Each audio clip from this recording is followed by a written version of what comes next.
developments We materialised. talked about love for the first time. Well, I know, but it was a surprise to both of them. Yeah. It threw them a bit actually. Right. Yeah. Yeah.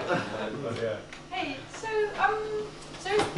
that was a mixture of script and improvisation. No. No? But It was tightly kind of- scripted. But but when you are coming up with your, like when you're developing the scripts for the animation, will you like film yourselves and to sort of record it, and or how does it work? Is it a mixture of? Well, we started to record ourselves a bit, haven't we, Tim? But it took us a while to work out how best to approach going upstairs and sitting still in front of the green screen. And we found that, you know, through practice and through making lots of mistakes, that the best way of doing that was just to, more or less as we did then, talk to each other and then slowly just try and turn our heads away from each other and hold on to the best bits, as, you know, so as we thought were the best bits. And then, of course, it's down to the editing after you've done that, because of course when you're sitting alongside each other and there is no eye contact, at least if you've had it to begin with, you know where the other person is coming from a little bit more, but you still end up riffing and coming up with all sorts of rubbish which is really unfunny, but you know, we cut that out hopefully. Yeah. It seems like because you're able to perform, that's like a good way to drive the script forward, because like you're yeah. It just comes from a moment which we then just sit down and repeat. Yeah. Can I introduce my wife, Susanna, again?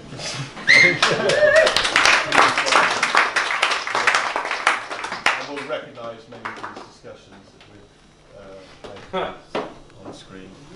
Nonsense, it's all Andy and Bissy.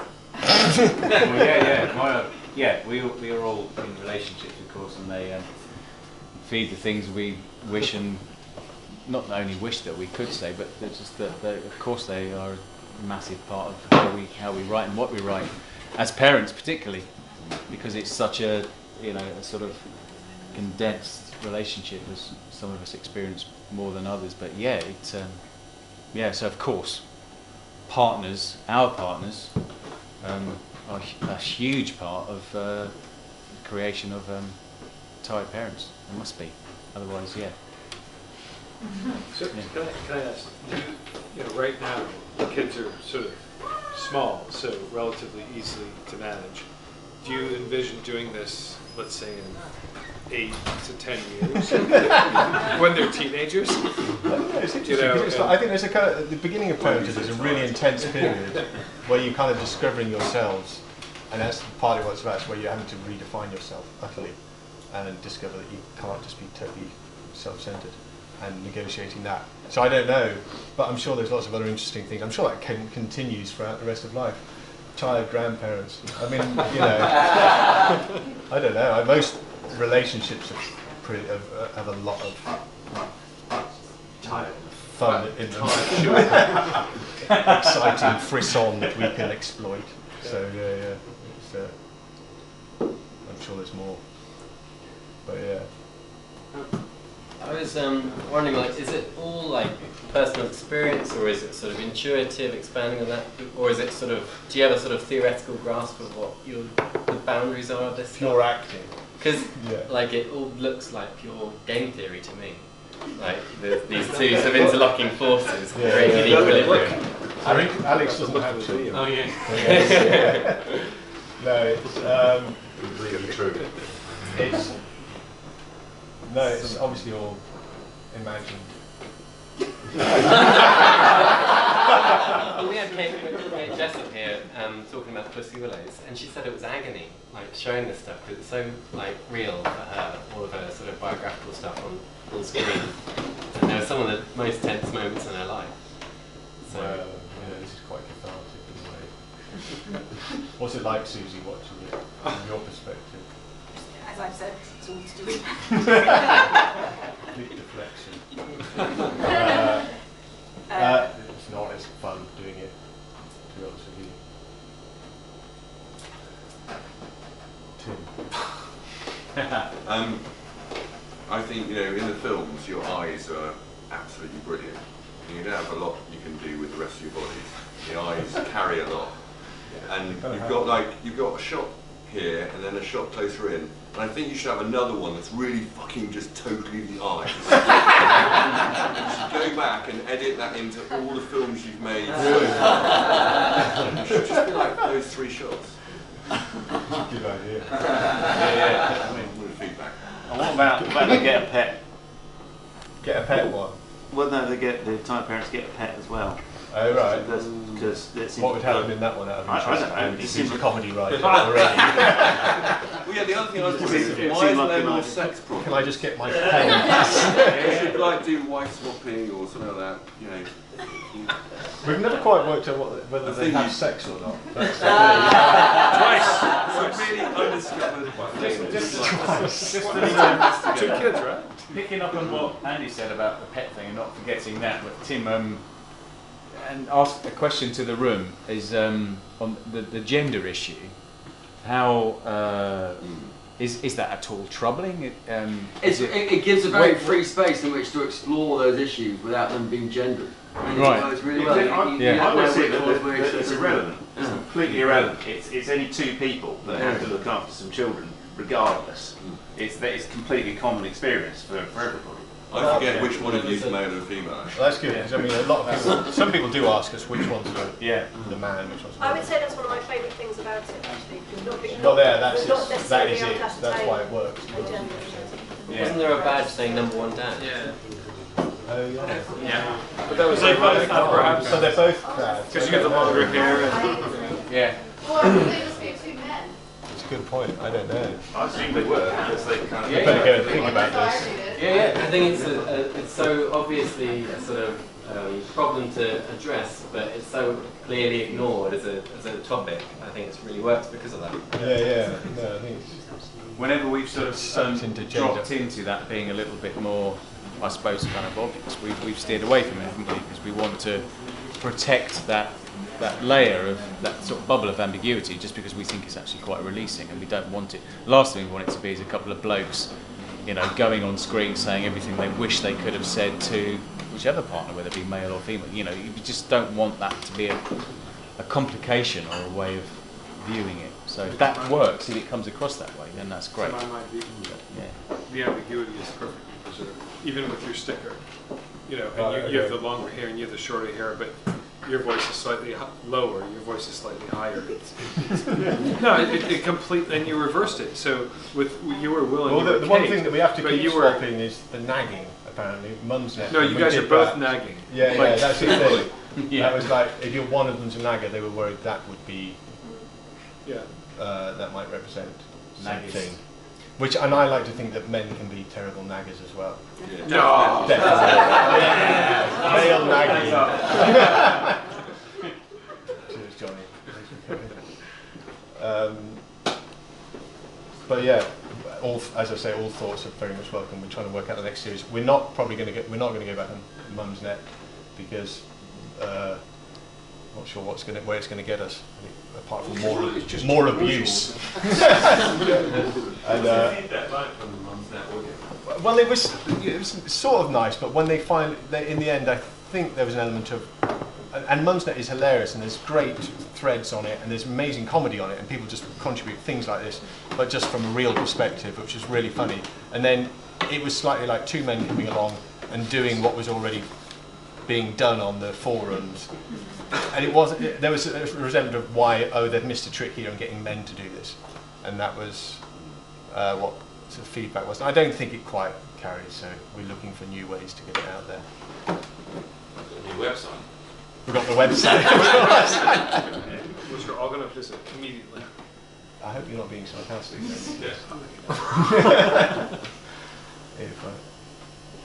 Cool. Well, would you ever do it as a live show? What do you mean? Great. As a whole, that would never happen well. Yeah.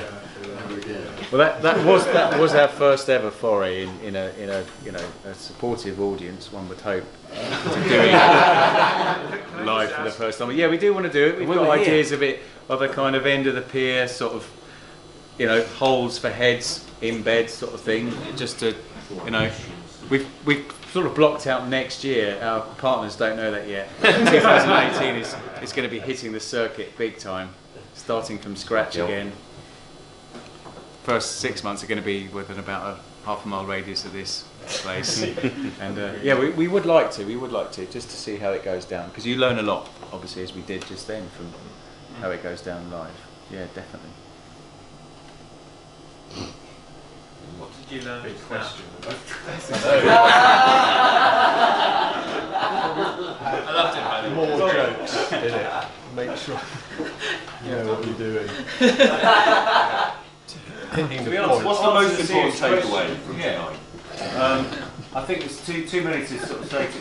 I'm still trying to keep hold personally of reactions to the first half of all our new stuff, and those lulls and those moments where you'd expect a reaction. It's not just a laugh sometimes, but it's just that you're reading a sense of 30, 40 people in a room, and they've gone somewhere, and your intentions have gone somewhere else where that happens.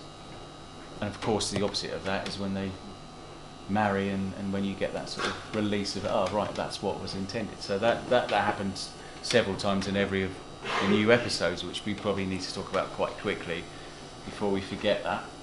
But in the live performance, I think you experience physically what you can be achieved in an edit, really, don't you? But you feel it live. You feel the lulls and where you're riffing and you're going in a somewhere directionless, and you feel those moments and those those buttons and points that can release you in a new direction and create a laugh. So yeah. I feel like the improv bits, I don't know what was improv and what wasn't, and clearly you had a structure, a sort of like an idea that you started with, and I thought the improv stuff worked really well.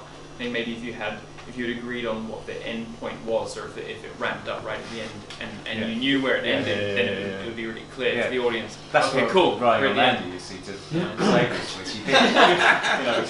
But obviously, like Pass that hat like across my lap.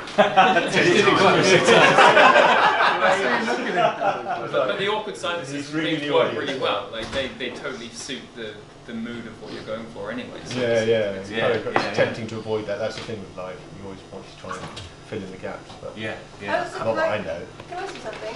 I think there's a Venn diagram crossover thing of the things that we can all relate to as just really funny, awkward, or whatever interactions and relationships, whatever they are, be it your partner or and that's what I find really funny. And then if you are also a parent, then there's another layer then that's extra funny. But I think that's what I felt in this room. There was all the funny interrelational stuff was a different thing perhaps for the parenting. And maybe we'd like to move beyond just the parenting bit. I think it's what's interesting is that when you're showing the older stuff.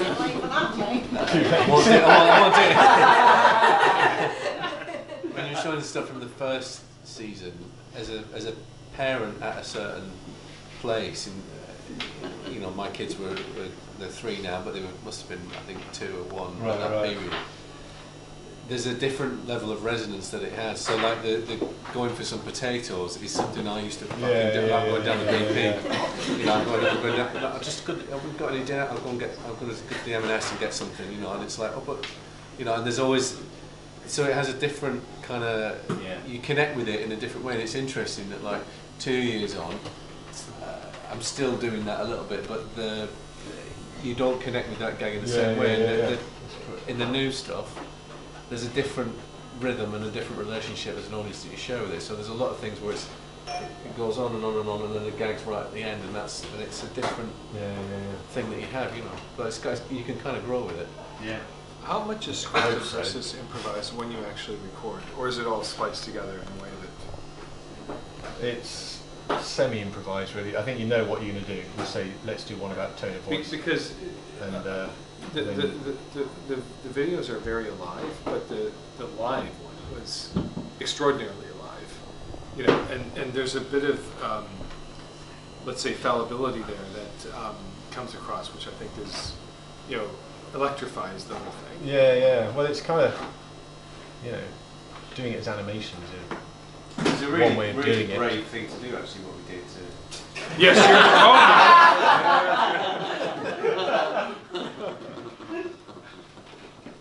you're but it comes across as to me as a sort of novice or outsider. It feels very improvised when it's recorded. It doesn't feel. Yeah, but I think the moment it's scripted, I can't perform anyway. I have to slightly. Yeah. It's kind of one of those things. We have and you can. We have sort of we were only talking earlier on today, sort of kind of hot spots that you aim for, which are slight changes of direction in the script, and you know we know we're heading towards that point. Right. If we reach a point that we both recognise in our improvised way, then we know where we're going. So it's like stepping stones. But what happens actually, we want to keep in between those stepping stones is keep fresh and alive and alert to each other. So it feels fresh. That's our aim. Yeah. I actually feel like live you can get away with making the points, the length of time between the stepping stones longer, and that actually works in a live environment. Yeah. I think it's great that you guys keep the videos concise and short, and that works really well for the format. I think it's really fun that it can be extended for the live format. I think that's that's great. Yeah. Sadly, I think we're going to have to wind things up. Tim and Andy, what are your favourite drinks? They've run out of all of them. I can't remember. I'm being filmed as I say my favourite drink. Camden Pale Ale would be great. Pale Ale, and you, Tim?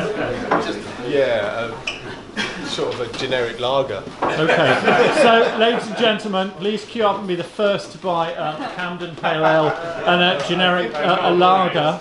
Please stick around and carry on the conversation downstairs. Thank you very much.